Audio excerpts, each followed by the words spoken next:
November 18th, 1854, Durham County, Thanksgiving evening, the most unholy communion ever served in a Carolina mansion. Dinah, that was her name, the woman who transformed her kitchen into a chamber of the most intimate revenge imaginable. Cook, enslaved, mother to 3 children sold away like cattle, silent for 7 years until that cursed November night. For 7 years, she prepared meals for the master who bought her body. For 7 years, she watched Master Crawford feast at her table while forcing himself into her bed. For 7 years, she smiled, she served, she endured.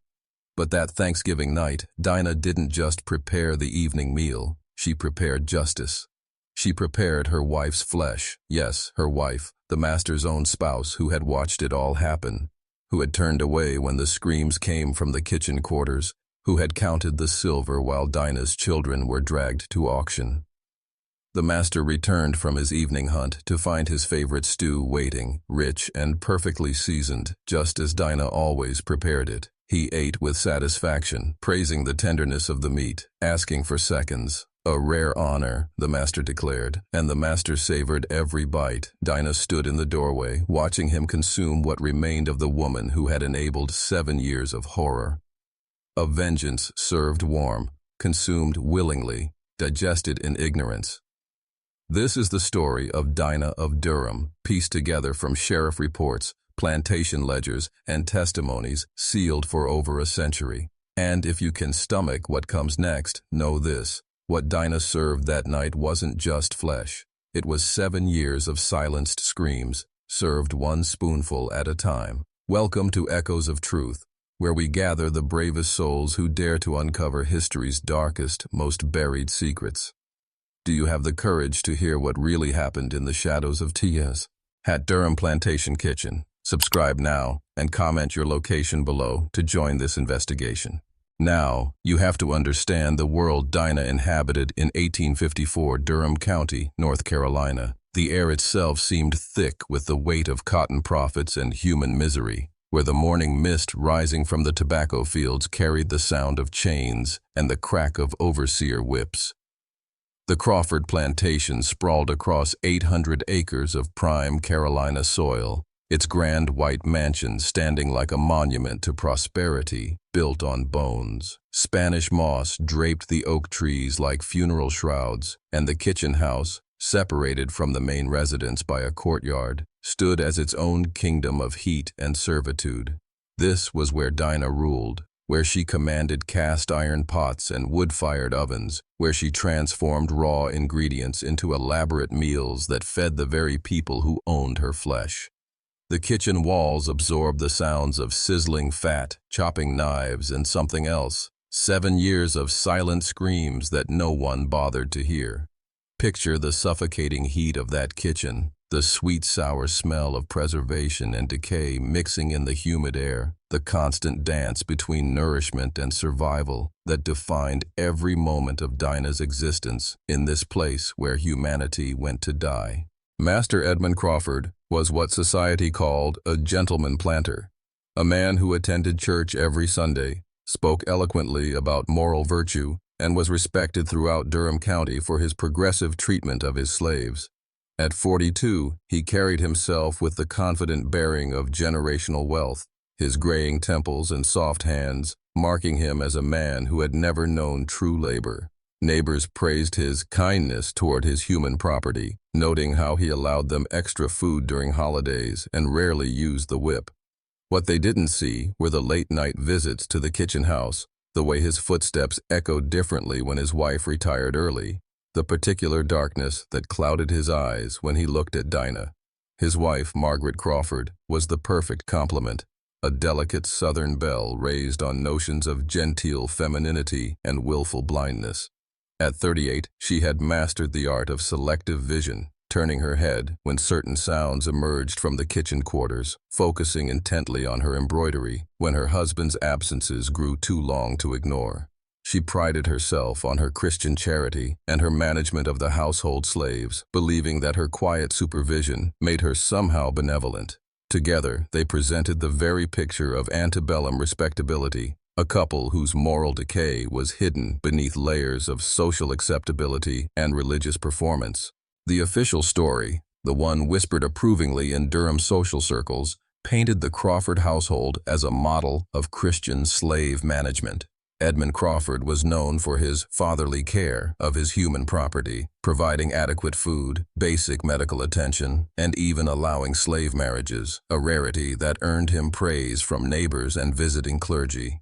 Margaret Crawford's reputation as a genteel hostess who ran an efficient household made her the envy of other plantation wives. They hosted elaborate dinner parties where distinguished guests marveled at the quality of meals prepared by their talented cook, Dina, praising the Crawfords' wisdom in recognizing and nurturing her culinary gifts. Local newspapers occasionally featured glowing accounts of plantation social gatherings, describing the harmonious relationship between master and slave that made the Crawford estate a shining example of Southern hospitality. Church records show the Crawfords as faithful contributors to missionary work aimed at civilizing and Christianizing slaves throughout the region. This carefully constructed narrative served as perfect camouflage, a respectable facade that allowed unspeakable crimes to flourish in plain sight. The community's eager embrace of this illusion reveals something even more disturbing than individual evil, a collective willingness to believe comfortable lies rather than confront uncomfortable truths about the system they all supported and benefited from. Let's be real about the architecture of abuse that made Dina's suffering possible. The physical layout of the Crawford plantation was designed for maximum control and minimum visibility of what really happened in the shadows. The kitchen house stood 40 yards from the main mansion, connected by a covered walkway that allowed Edmund Crawford to visit to check on meal preparations without arousing suspicion from guests or neighbors. The slave quarters formed a neat row behind the kitchen, close enough for Crawford to monitor his property, but far enough to muffle sounds that might travel to the main house. A bell system allowed Margaret Crawford to summon Dina at all hours without leaving her parlor, maintaining the illusion of proper distance while ensuring constant availability. The estate's isolation, surrounded by dense pine forests and accessible only by a single winding road, meant that screams, if they occurred, would never reach unsympathetic ears. Local law enforcement consisted of Crawford's own relatives and business partners, men who shared both his financial interests and his moral blindness. The county courthouse was filled with judges who owed their positions to wealthy planters like Crawford, creating a legal system designed to protect property rights above human rights. This wasn't just individual cruelty.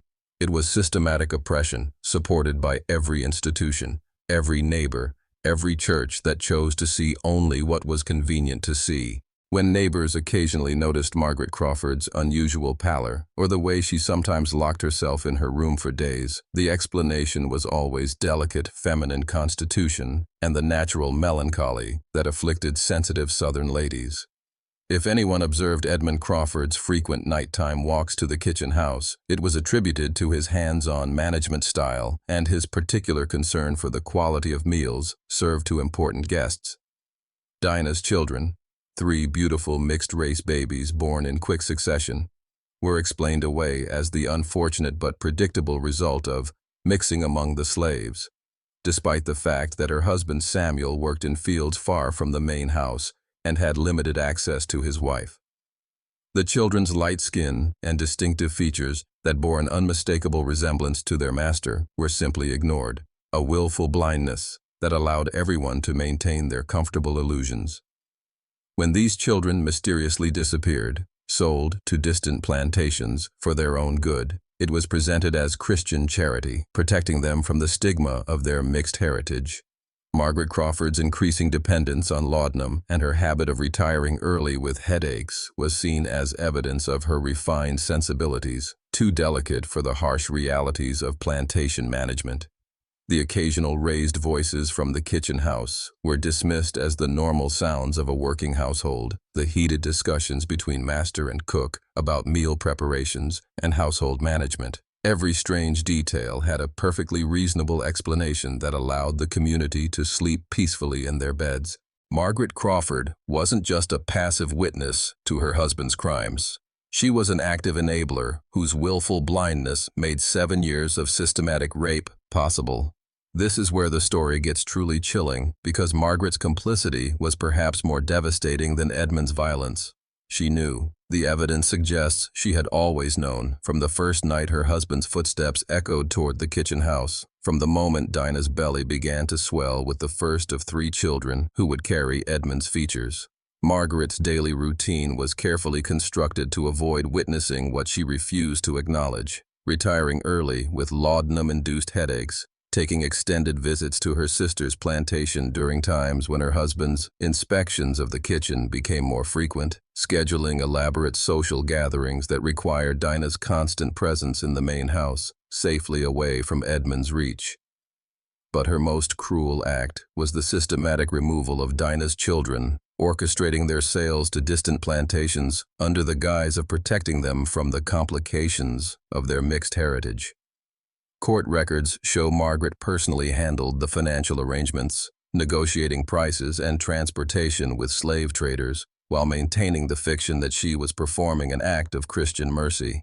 She controlled Dinah's access to her own children, using their presence or absence as a tool of psychological manipulation. Margaret's power lay not in direct violence, but in her ability to make suffering invisible, to create a world where screams were never heard and tears were never acknowledged. Her refined Southern femininity became a weapon more devastating than any overseer's whip. I want you to picture Dinah as she really was, not the silent, suffering figure of popular imagination, but a woman of extraordinary strength whose very survival was an act of daily rebellion. Born around 1825 on a smaller plantation in eastern North Carolina, she had been sold to the Crawfords at age 16, already skilled in the culinary arts that made her so valuable and so vulnerable. Her hands, scarred from years of handling hot cast iron and sharp knives, could transform the simplest ingredients into elaborate feasts that impressed even the most sophisticated guests. She stood barely 5 feet tall, but her presence filled every room she entered, her dark eyes holding intelligence that her enslavers preferred to ignore. Dinah could read, a dangerous skill she had taught herself by studying recipe books and account ledgers, accumulating knowledge that would later prove crucial to her revenge. Her marriage to Samuel was one of the few genuine loves in her life, a union blessed by their community, but respected by their owners only as long as it didn't interfere with other arrangements. Samuel himself was a victim, forced to work the furthest fields while his wife endured nightly violations, his helplessness eating at his soul like acid. Their children, beautiful, doomed children who inherited their mother's intelligence and their father's dignity, were perhaps the greatest victims of all, torn from their parents' arms and scattered across the South like seeds thrown to barren ground. But Dinah's greatest loss wasn't her children, her dignity, or even her freedom. It was the slow death of her ability to trust, to hope, to believe that justice existed anywhere in her world.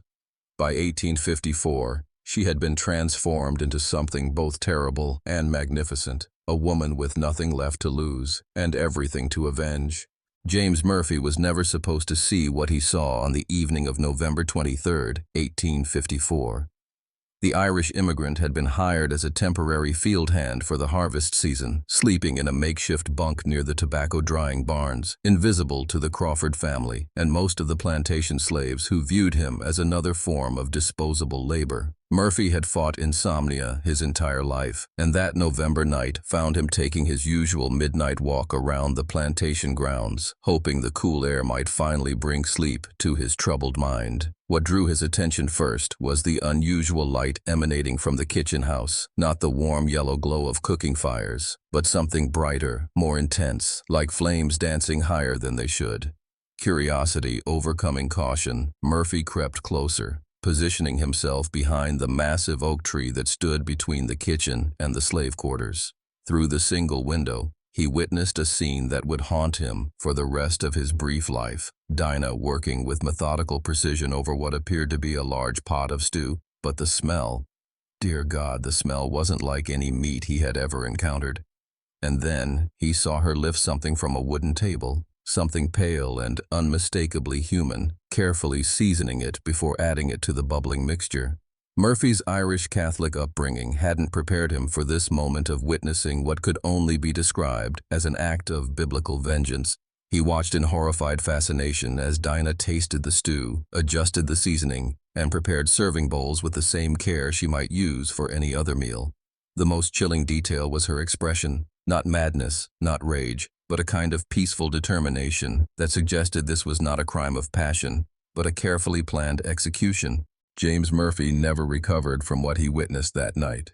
Within hours of the Thanksgiving dinner, he began drinking heavily, muttering incoherently about the devil's communion and flesh served in Christ's name. His fellow workers initially dismissed his ravings as the product of too much whiskey and too little sleep, but Murphy's terror was too genuine, too specific to ignore. He described details that no sane man could invent. The careful way Dinah had arranged the meat in the serving bowls, the herbs she had used, the almost ritualistic precision of her movements. When Murphy finally gathered enough courage to approach the local sheriff, his story was met with the kind of dismissive laughter reserved for Irish drunks and madmen. Sheriff Thomas Crawford, Edmund's own brother, listened with barely concealed impatience before ordering Murphy off the property with threats of arrest for trespassing and disturbing the peace. The Irish immigrant's obvious terror and detailed knowledge of the plantation's layout should have demanded investigation, but instead it earned him a reputation as a lunatic whose whiskey-soaked brain had conjured horrors from thin air. Murphy's physical deterioration was swift and devastating. Within weeks, he had lost 30 pounds. His hands shook constantly, and he could no longer perform even simple labor. Other workers began avoiding him, crossing themselves when he passed, as if his madness might be contagious. The final tragedy came when Murphy, in desperation, sought audience with the local Methodist minister, Reverend Samuel Morrison, hoping that God's representative might listen where secular authorities had failed. Morrison's response was swift and brutal. Murphy was banned from the church for spreading vile calumnies against God-fearing Christian people, his reputation destroyed by the very act of speaking truth. Now, you have to understand how masterfully the official investigation was designed to fail from the very beginning. When James Murphy's increasingly frantic accusations finally forced Sheriff Thomas Crawford's hand, the inquiry that followed was a masterpiece of institutional corruption disguised as due diligence. The investigation lasted exactly 3 days, during which Sheriff Crawford, remember, this is Edmund's brother, interviewed the plantation family and a carefully selected group of slaves who had been coached on appropriate responses. Edmund Crawford's performance during questioning was that of a wounded gentleman, more saddened than angered by the malicious allegations against his Christian household. He provided detailed accounts of the Thanksgiving meal, describing how Dinah had prepared venison stew using meat from his own hunting expedition, supported by testimony from his wife Margaret, who praised the meal's exceptional quality and her cook's evident pride in her work. The slaves interviewed spoke only of Master Crawford's kindness and Dinah's reputation as the finest cook in Durham County. Their responses delivered with the mechanical precision of people who understood that their lives depended on saying exactly the right words. Most damning was the absence of any physical evidence. By the time Murphy's story reached official ears, the kitchen had been thoroughly cleaned, cooking implements scoured spotless, and any remains disposed of through the normal channels of plantation waste management. The investigation's conclusion was foregone. James Murphy was a disturbed individual whose alcoholism and foreign origins made him an unreliable witness. His accusations, the product of a diseased imagination inflamed by anti-Southern prejudice and Irish Catholic superstitions. The sheriff's final report, filed with the Durham County Courthouse, dismissed the allegations as wholly without merit and recommended that Murphy be expelled from the county for his own safety and the peace of the community. Let's be real about the human wreckage left in the wake of that Thanksgiving dinner, because the most compelling evidence wasn't found in any kitchen, but written on the faces and bodies of those who survived. Edmund Crawford's transformation was immediate and devastating. Within days of the meal, this man who had projected confidence and control began showing signs of profound psychological deterioration. Neighbors noted his sudden weight loss, the way his hands trembled when he thought no one was looking, his habit of pushing food around his plate without eating, His sleep became a battlefield of nightmares, his screams echoing through the mansion with such frequency that Margaret began sleeping in a separate wing. But the most telling change was his complete avoidance of the kitchen house. A man who had made nightly visits for 7 years suddenly couldn't bear to set foot in the place where his meals were prepared.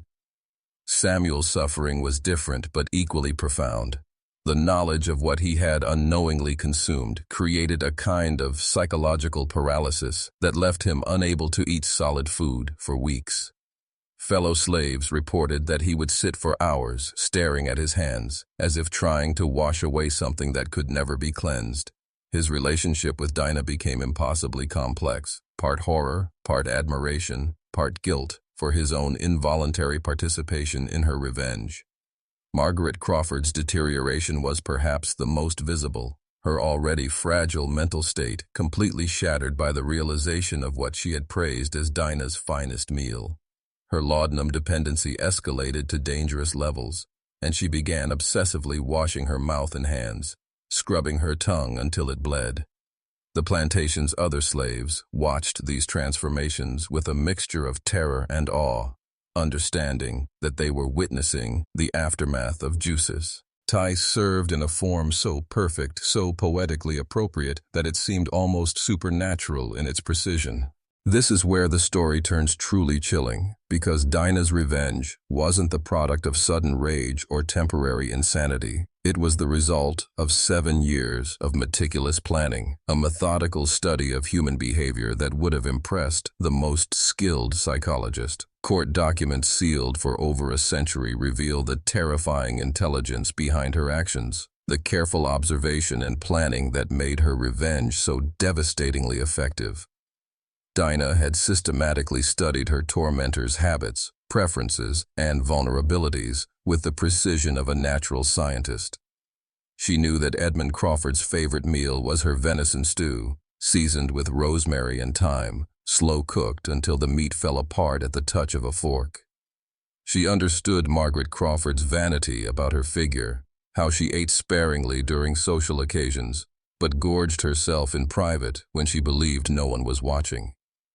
Most crucially, Dinah had mapped the household's routine with clockwork precision, knowing exactly when servants would be occupied elsewhere, when her husband Samuel would be called from the fields, when the kitchen would become her private domain. The preservation and preparation techniques she employed, techniques she had perfected through years of managing the plantation's meat supply, ensured that her special ingredient would be indistinguishable from the venison Crawford believed he was consuming. Her choice of Thanksgiving was equally calculated, a holiday celebrating abundance and gratitude, when guests would be present to witness the family's enjoyment of the meal, when the irony of the moment would be most perfectly crystallized. Perhaps most chilling of all was Dinah's psychological preparation. Witnesses reported that she displayed no nervousness, no guilt, no hesitation as she served the meal, suggesting that she had long since made peace with both her crime and its consequences. Dr. Cornelius Whitfield was the last person anyone expected to become the voice of justice in this nightmare. But sometimes heroes emerge from the most unlikely places. A prominent physician from Charleston who had been visiting Durham County to treat an outbreak of yellow fever, Whitfield was 62 years old, respected throughout the Carolinas for his medical expertise and his reputation for intellectual honesty. Unlike most men of his class and time, Whitfield had traveled extensively throughout Europe and had been exposed to more progressive ideas about human rights and dignity, though he remained firmly embedded in Southern society and dependent on wealthy planters for his livelihood. What set him apart was his scientific mind, a man who believed in evidence over emotion, observation over assumption, and truth over comfort. When called to examine the Crawford family's mysterious illnesses in the weeks following Thanksgiving, Whitfield's medical training led him to ask questions that others preferred to avoid. His initial assessment of Edmund Crawford's condition, severe psychological trauma, inconsistent with any known physical ailment, raised red flags that his colleagues preferred to ignore. Whitfield was also a man haunted by his own moral compromises, a physician who had spent decades treating the wounds inflicted by slavery while remaining silent about their causes. The Crawford case would become his opportunity for redemption, though he couldn't have known the personal cost his pursuit of truth would exact. His methodical approach to investigation, combined with his access to the Crawford household through his medical practice, would make him uniquely positioned to uncover evidence that others had missed or chosen to ignore. But Whitfield's greatest strength, his unwillingness to accept easy explanations, would also make him the most dangerous threat to the conspiracy of silence that protected the plantation's secrets. Dr. Whitfield's investigation began with medicine, but quickly evolved into something far more dangerous. A systematic excavation of truth that threatened to expose not just individual crimes but the entire structure of respectable society that made such crimes possible. His first breakthrough came during his examination of Samuel, whose persistent inability to eat solid food suggested trauma far beyond normal grief or shock. Through careful questioning, Whitfield extracted fragments of the story: Samuel's forced participation in the Thanksgiving dinner, his growing suspicion about the meal's true nature, his wife's strange calm in the days that followed. But it was Whitfield's examination of Margaret Crawford that provided the most crucial evidence. Her obsessive mouthwashing, her detailed nightmares about consuming human flesh, her repeated references to the taste that won't leave, painted a picture that medical science couldn't explain through conventional diagnosis. Whitfield began making discreet inquiries among the plantation's slaves, using his medical authority to gain access to the slave quarters under the pretense of examining their health. What he discovered was a community living in terror and awe, people who knew exactly what had happened but were too frightened to speak openly about it. The doctor's most dangerous moment came when he convinced the plantation overseer to let him examine the kitchen house, ostensibly to check for sources of contamination that might explain the family's illnesses. His trained eye immediately spotted details that others had missed: unusual staining on the wooden preparation table, knife marks that suggested activities beyond normal food preparation, and most damningly, a hidden compartment beneath the kitchen floor where Dina had concealed evidence that the hasty cleanup had missed. Whitfield's systematic documentation of these findings, combined with his growing understanding of the psychological evidence, created a case file that would have convicted Dina in any honest courtroom, if such a thing had existed in 1854 Durham County. Can you handle what comes next? Because this is where the story turns truly chilling, where we discover that individual evil is nothing compared to the institutional corruption that protected it. What Dr. Whitfield uncovered wasn't just evidence of Dina's revenge. It was proof of a system so morally bankrupt that it preferred to protect murderers rather than acknowledge the crimes that created them. If you're still with me, if you have the stomach for what really happened when one man tried to speak truth in a world built on lies, then subscribe to Echoes of Truth right now. Hit that notification bell because the evidence I'm about to share has been buried for over 170 years, hidden in archives that were never meant to see daylight. Comment below and tell me, how far would you go for justice? Because Dinah of Durham went further than anyone thought possible, and what happened next will challenge everything you think you know about right and wrong. The moment Dr. Whitfield lifted that loose floorboard in the kitchen house, he discovered evidence so compelling, so perfectly preserved, that it would have ended the mystery forever, if anyone with power had wanted the mystery solved. Hidden in the small cavity beneath the floor was Dinah's insurance policy. A piece of fabric stained with unmistakable evidence. A bone that medical examination would later confirm as unmistakably human, and most shocking of all, a journal written in Dinah's careful handwriting that documented not just her crime, but the 7 years of systematic abuse that preceded it. The journal entries, written by candlelight in the hours when she should have been sleeping, revealed a mind of extraordinary intelligence and devastating clarity. She had recorded dates, times, specific details of her assaults, the forced pregnancies, the sale of her children, a legal document that would have destroyed Edmund Crawford if any court had been willing to hear it. But the most chilling entries were her plans for revenge, written with the methodical precision of a military strategist. She had studied anatomy, learned about human butchery from watching the plantation's meat preparation, experimented with cooking techniques that would disguise the texture and taste of human flesh. One entry, dated 3 months before Thanksgiving, read, "The Lord helps those who help themselves, and I intend to serve justice with their own silver spoons." Another, written just days before the fatal dinner. 7 years they have feasted on my flesh. Tonight they feast on hers. Dr. Whitfield's hands trembled as he read these words, understanding that he held evidence of premeditated murder committed by a woman who had been driven beyond the boundaries of human endurance. The physical evidence was equally damning: traces of blood that had seeped into the wooden floor, fragments of bone and tissue that had been missed in the hasty cleanup, even samples of the herbs and spices Dinah had used to mask the taste of her terrible meal. Dr. Whitfield's discovery of the evidence triggered a chain of events that nearly cost him his life and revealed the true extent of the conspiracy protecting the Crawford family. Within hours of finding Dinah's hidden cache, Whitfield realized he was being watched.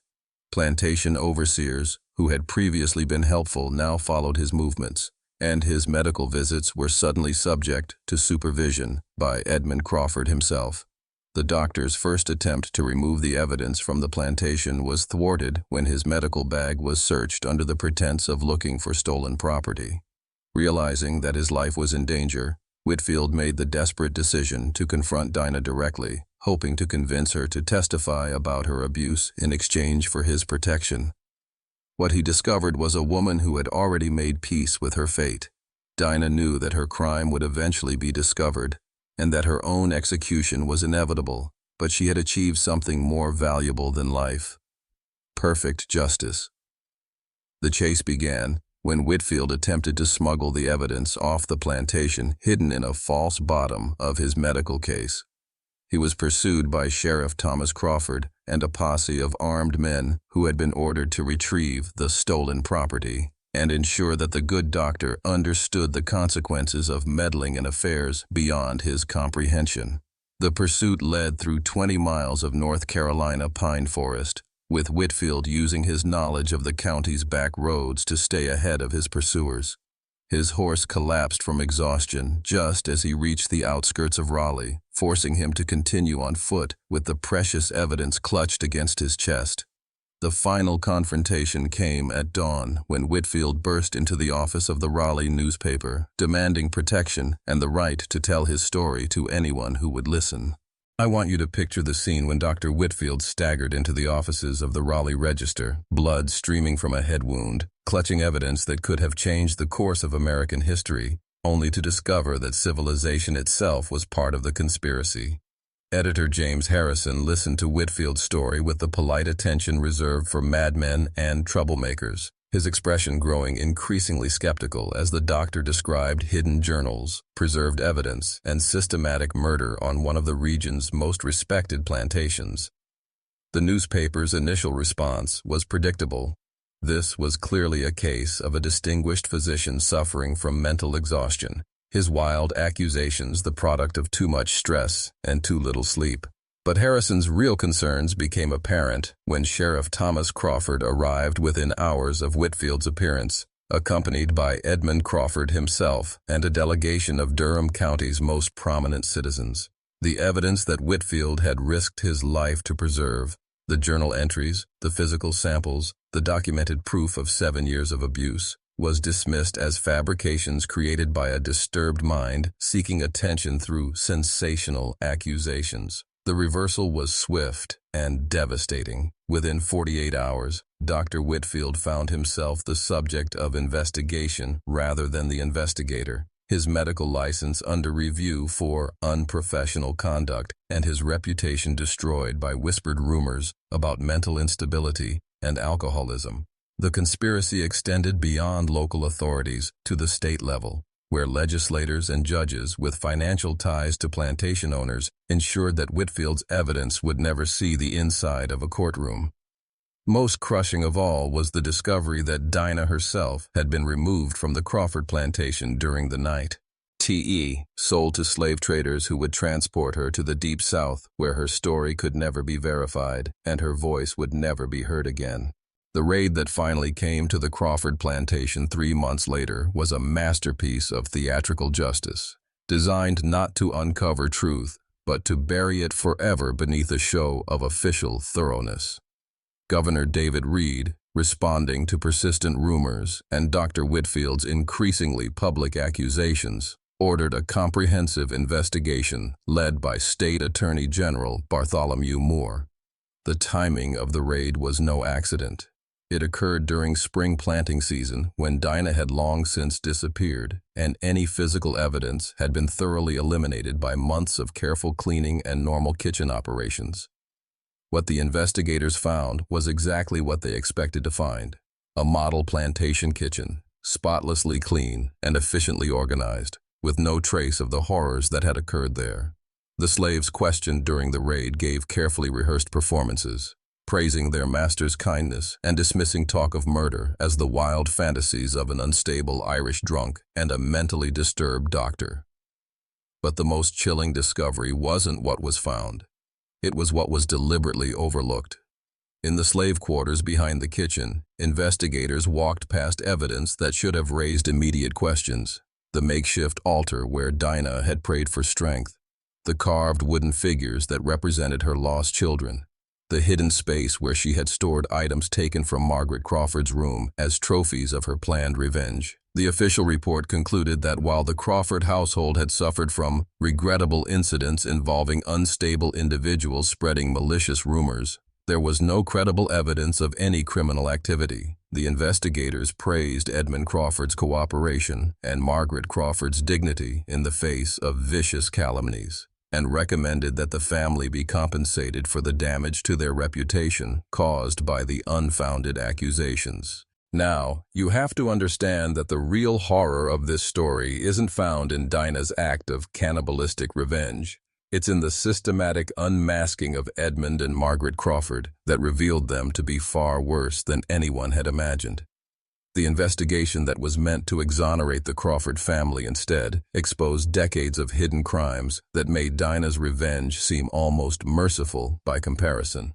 Court records finally unsealed in the 1920s revealed that Edmund Crawford's abuse of enslaved women wasn't limited to Dina. Investigators found evidence of at least 12 other victims over a 20-year period, women who had been systematically raped, impregnated, and then sold away when their pregnancies became inconvenient. The financial records showed a horrifying pattern.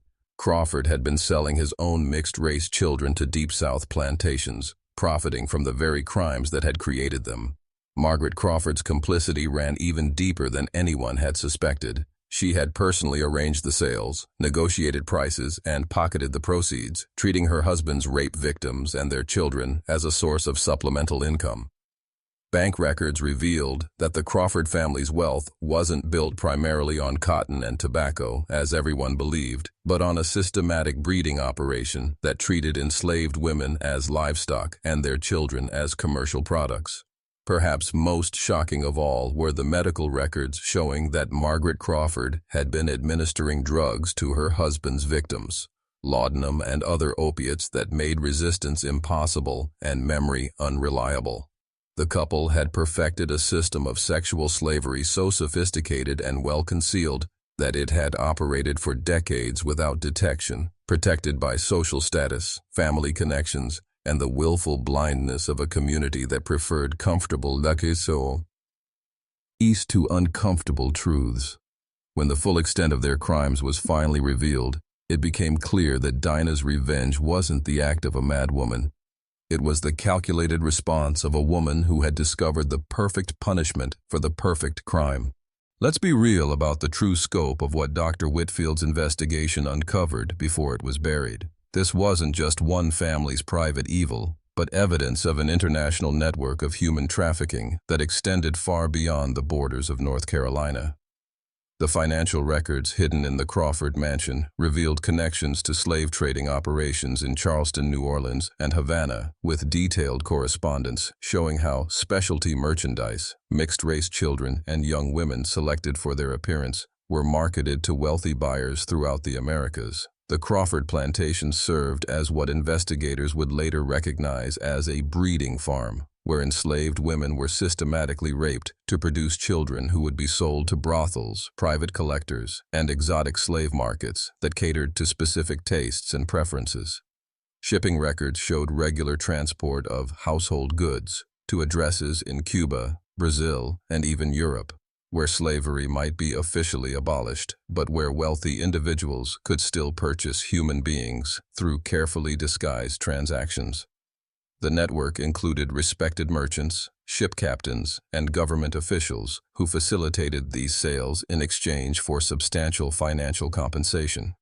Most disturbing were the coded letters between Margaret Crawford and buyers in European capitals, discussing the special qualities of particular children and the premium prices paid for those who met specific physical requirements. The investigation revealed that the Crawford operation had generated over $200,000 in illegal profits, equivalent to millions in today's currency, through the systematic exploitation of enslaved women and the sale of their children to international markets that treated human beings as luxury commodities. This is where the story gets truly chilling, because the conspiracy to silence Dinah's truth extended far beyond Durham County to encompass the entire structure of antebellum Southern society. The decision to bury the Crawford investigation wasn't made by individual corrupt officials. It was a coordinated effort involving state legislators, federal judges, newspaper editors, and religious leaders who understood that acknowledging the truth would threaten the economic and social foundations of their entire civilization. Church records show that Methodist and Baptist ministers throughout North Carolina received specific instructions to preach against false witness and malicious rumors that threatened God-fearing Christian families. Newspaper editors from Richmond to Charleston entered into informal agreements to suppress any mention of the Crawford case, understanding that detailed coverage might inspire similar investigations on their readers' own plantations. The conspiracy extended to the highest levels of state government, where Governor David Reed personally intervened to ensure that no federal authorities would be notified about the evidence of international human trafficking. Most insidiously, the silence was maintained through a campaign of character assassination that destroyed anyone who attempted to speak the truth. Dr. Whitfield found himself professionally and socially ostracized, his medical practice destroyed by whispered rumors about mental instability and moral corruption. James Murphy, the Irish witness whose testimony had started the investigation, was found dead in a Raleigh alley just weeks after the official raid. His death ruled a suicide despite evidence of severe beating. The message was clear. Southern society would protect its own interests by any means necessary, even if it meant covering up the most heinous crimes imaginable, the conspiracy succeeded so completely that within a decade, the Crawford case had been erased from official records, transformed from documented fact into unsubstantiated rumor, and finally into complete oblivion. I want you to picture the final fates of everyone involved in this nightmare, because the endings reveal everything about justice, power, and the price of speaking truth in a world built on lies. Edmund Crawford lived another 30 years after Dinah's revenge, but his existence was hardly life. Neighbors described a broken man who could never eat a full meal again, who woke screaming from nightmares about being consumed from within, who died in 1884 weighing barely 90 pounds despite access to the finest foods money could buy. His final years were spent in increasing isolation, avoided even by family members who found his presence disturbing and his constant references to the taste that won't leave, both embarrassing and frightening. Margaret Crawford's end was swifter, but no less fitting. Her laudanum addiction escalated beyond control until she was consuming lethal doses daily, dying in 1857 in a delirium that witnesses described as filled with visions of children calling her name and accusing voices that only she could hear. Dr. Cornelius Whitfield never practiced medicine again, spending his remaining years as a broken man who drank himself to death in a Raleigh boarding house, his final diary entries obsessing over his failure to save the woman who served justice with their own silver spoons.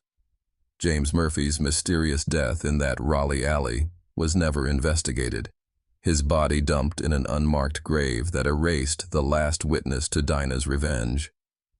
But Dinah herself, the woman at the center of this storm, simply vanished into the vast machinery of the interstate slave trade, her final fate unknown, but her victory complete. Some oral histories suggest she lived another 20 years in Louisiana, that she found peace working as a cook for a family that treated her with genuine kindness.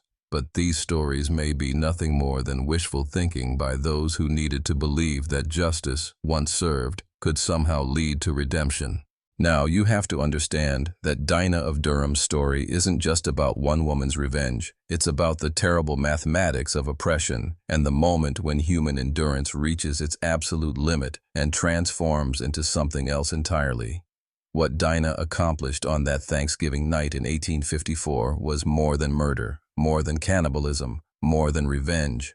It was a perfect inversion of the power structure that had consumed her life. A moment when the enslaved became the master and forced her oppressors to literally swallow their own evil. The moral complexity of her actions defies easy judgment because Dinah's crime was simultaneously the most horrifying act imaginable and the most perfectly appropriate response to 7 years of systematic rape, the forced sale of her children, and the complicit silence of everyone around her. Her revenge revealed something profound about the nature of justice itself. That when legal systems fail, when society turns away, when every avenue of legitimate recourse is blocked by corruption and indifference, human beings will create their own courts and serve their own sentences. The legacy of Dinah's story lies not in its sensational details, but in its exposure of a truth that antebellum society desperately wanted to hide. Slavery wasn't just about economic exploitation. It was about the systematic destruction of human souls, and eventually, inevitably, those souls would demand payment for what had been stolen from them.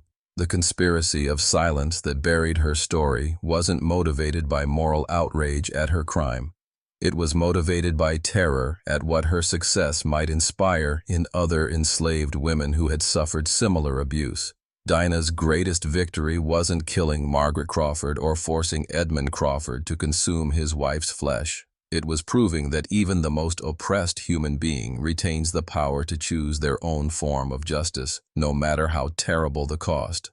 Could something like this happen today? Would we even see it coming? As you lie in bed tonight, ask yourself how many modern Dinahs are out there, planning their own perfect revenge against systems that have failed them, preparing their own terrible justice for crimes that society refuses to acknowledge. The tools may have changed, but human nature hasn't, and neither has the capacity for evil disguised as respectability or the desperate hunger for justice when all other options have been exhausted. Dinah of Durham served the perfect meal to the perfect monsters, and her story challenges everything we think we know about victim and victimizer, about justice and revenge, about the terrible arithmetic of suffering that eventually demands payment in blood. Subscribe to Echoes of Truth. If you dare to hear more stories like this, if you have the courage to look into the shadows where justice takes forms that polite society prefers not to acknowledge, comment below and tell me, was Dinah a hero or a monster? Because next week we're diving into another case of perfect revenge that will make Dinah's dinner party look like a church social.